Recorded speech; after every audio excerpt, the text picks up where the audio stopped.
Students, कैसे हैं आप सभी। आई होप सभी बढ़िया होंगे और आप पढ़ाई अच्छे से कर रहे होंगे। आज का हमारा टॉपिक रहेगा समांतर श्रेणी और इस समांतर श्रेणी को हम बेसिक तरीके से पढ़ेंगे और स्टेप बाय स्टेप सारी डाउट्स सभी क्वेश्चंस हम लोग यहाँ पे क्लियर करेंगे। चलिए देखते हैं।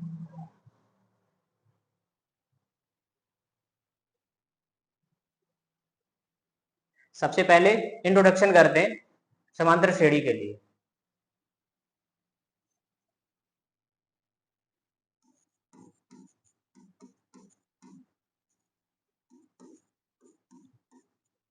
समांतर श्रेणी जिसको हम अर्थमेटिक प्रोग्रेशन के नाम से जानते हैं इंग्लिश में, और इसके लिए शॉर्ट नेम एपी यूज करते हैं। एपी। सबसे पहले इसका परिचय कर लेते हैं। समांतर श्रेणी क्या होती है, ये नाम किस तरह से बना है। आपको दिख रहा होगा यहाँ पे समांतर शब्द। इसका मतलब किन्हीं दो क्रमागत पदों के मध्य जब अंतर समान अंतर होता है, किन्हीं दो क्रमागत पदों के मध्य समान अंतर होता है तो वहां पर एक श्रेणी का बनती है जिसे हम क्या कहते हैं, समांतर श्रेणी कहते हैं। पहले इसकी परिभाषा लिख देते हैं।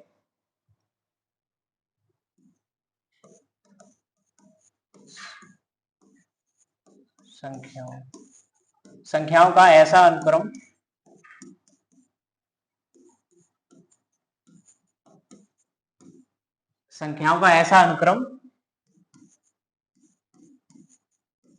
जिसके किन्हीं दो क्रमागत पदों के मध्य समान अंतर होता है। किन्हीं दो क्रमागत पदों के मध्य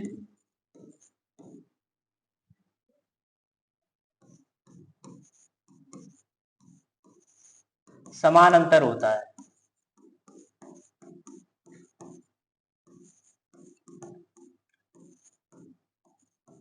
समांतर श्रेणी एपी कहलाती है।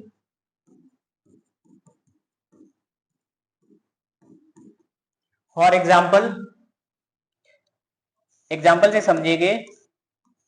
कोई ऐसी संख्याएं लेंगे और जिनके मध्य जो अंतर होगा वो समान होगा। जैसे आपने देखा होगा हम लोग जो टेबल पढ़ते हैं, पहाड़े, ये सभी समांतर श्रेणी में लगे होते हैं। आपने इनके किन्हीं दो पदों के मध्य, किन्हीं दो संख्याओं के मध्य देखा होगा समान अंतर होता है। जैसे आप 2 से शुरू करिए। 2 का टेबल देखा होगा, 2, 2, 4, 6, 8, 10।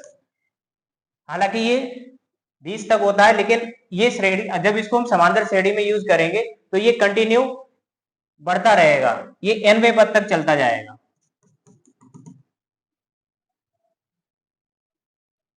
अब इसमें हम इनके पदों का कैसे चयन करते हैं, समांतर श्रेणी किस प्रकार बनती है, इसके बारे में आगे देखते हैं।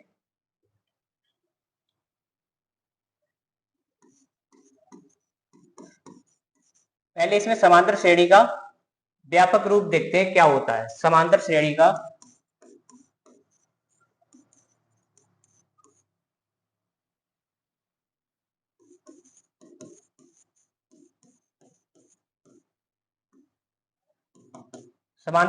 व्यापक रूप।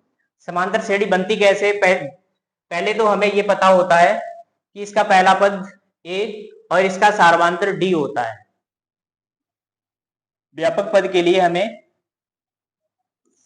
a plus d, a plus 2d, a plus 3d, a plus 4d, ये श्रेणी ऐसे ही कंटिन्यू आगे बढ़ती जाती है। और इनमें हम ये जो ऊपर एग्जाम्पल लिखा हुआ है इससे निर्धारित करते हैं इसका पहला पद कौन सा होगा, इसका सार्वधातुक क्या होगा। जैसे कि पहला पद जो होता है समांतर श्रेणी का, समांतर श्रेणी पहला पद को हम फर्स्ट टर्म को हम a से डिनोट करते हैं और कभी कभी इसको हम a1 भी लिखते हैं। तो a को हम क्या कहते हैं, पहला पद कहते हैं। ठीक है,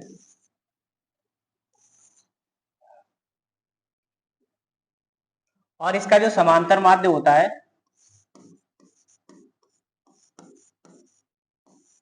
समांतर माध्य जिसको हम डी से डिनोट करते हैं, डी मीन्स माध्य का मतलब इनका जो अंतर होता है, डिफरेंस, डिफरेंस जिसको हम समांतर माध्य,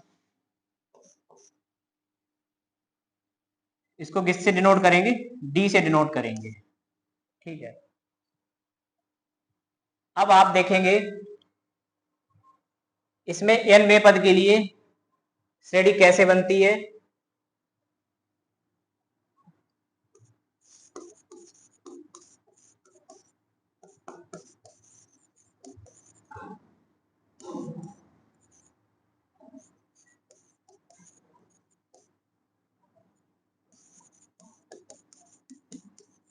nवें पद को हम an से डिनोट करते हैं, क्योंकि हमें वो ज्ञात नहीं होता है जिसको हम an ले लेते हैं। तो यहां से एक फॉर्मूला बनता है, एक सूत्र बनता है, an बराबर a plus n minus 1 into D.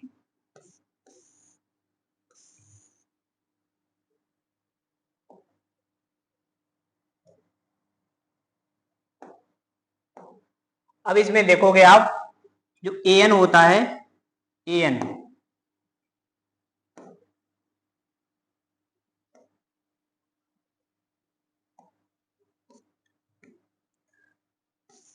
an को हम nवां पद कहते हैं, nth टर्म। जो a होता है ये हमारा प्रथम पद होता है, क्या होता है, प्रथम पद। और इसमें जो n होता है, n क्या होता है इसमें, n ये हमें बताता है इस श्रेणी में पदों की संख्या कितनी है, n बताता है पदों की संख्या को, पदों की संख्या। और d जो होता है हमारा, d क्या होता है, सार्वांतर।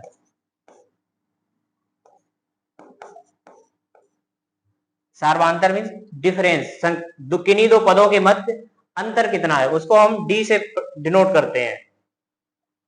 अब इसमें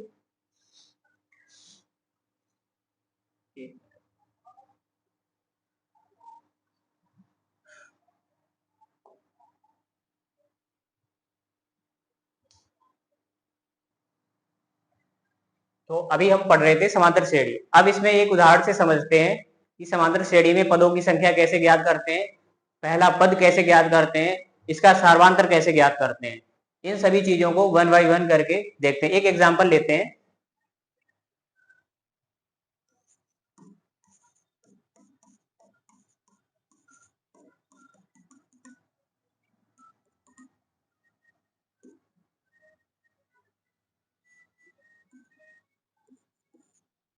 ये समांतर श्रेणी दी हुई है 2,4,6,8, और ये इसका जो nवां पद दिया गया है वो 40 दिया गया है।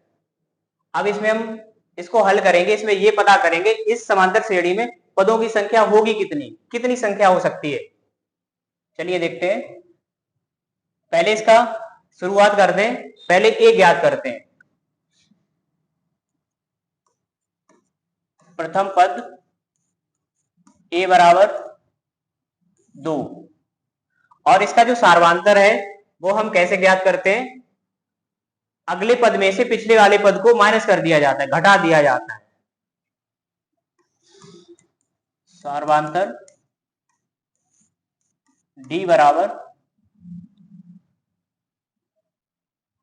दूसरा पद जो है उसमें से पहले वाले पद को माइनस करेंगे, जैसे a2 माइनस a1। समझने के लिए इनका इसको हम a1 ले सकते हैं, a1 a2 a3, और जो लास्ट में दिया है इसको हम nवां पद कहते हैं, इसलिए इसको an ले सकते हैं। तो सार्वांतर d के लिए हमें a2 में से a1 को माइनस करना पड़ेगा। तो a2 हमारा कितना है, 4 है, और a1 कितना है, 2 है।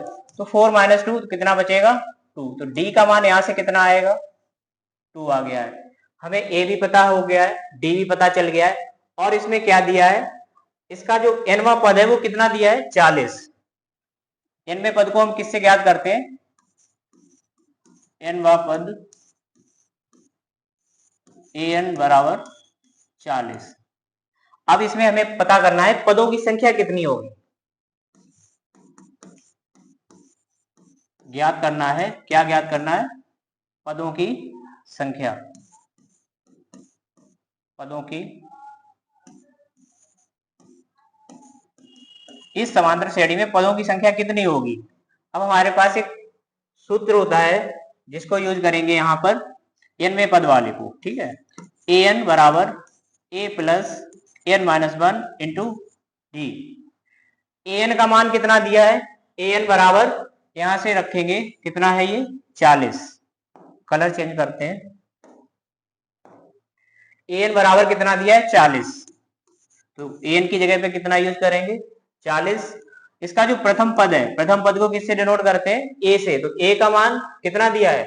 यहां से हम a को a1 ही लेंगे, a को a1 भी लिखते हैं। तो a और a1 सेम है, इनको हम a1 को a के पदों में लिखेंगे। a जो है हमारा कितना दिया है? 2।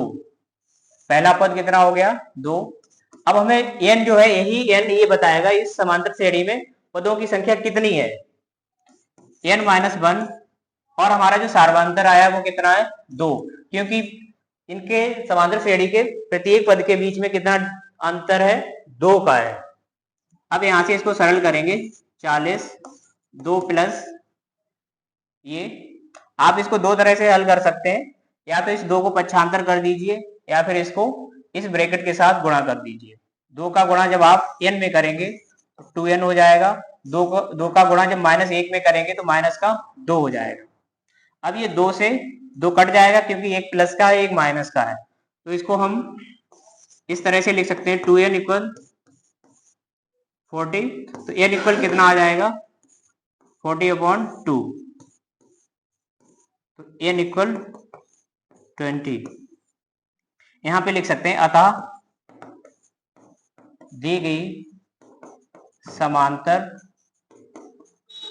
श्रेणी AP में कुल पदों की संख्या कितनी होगी? 20 होगी। इस समांतर श्रेणी में कितने पद होंगे? 20। आई होप सभी लोग समझ गए होंगे कि किस प्रकार इसको हल करते हैं, किस प्रकार इसका पहला पद ज्ञात करते हैं, किस प्रकार इसका सार्वंतर ज्ञात करते हैं, किस प्रकार इसका nवां पद ज्ञात करते हैं। अब यहां से किस प्रकार से हम इसमें समांतर श्रेणी में पदों की संख्या को ज्ञात करते हैं। अब आगे देखेंगे क्वेश्चन जो भी आएंगे उसमें अलग अलग पदों को ज्ञात कराना होगा, जिनको हम स्टेप बाय स्टेप समझेंगे।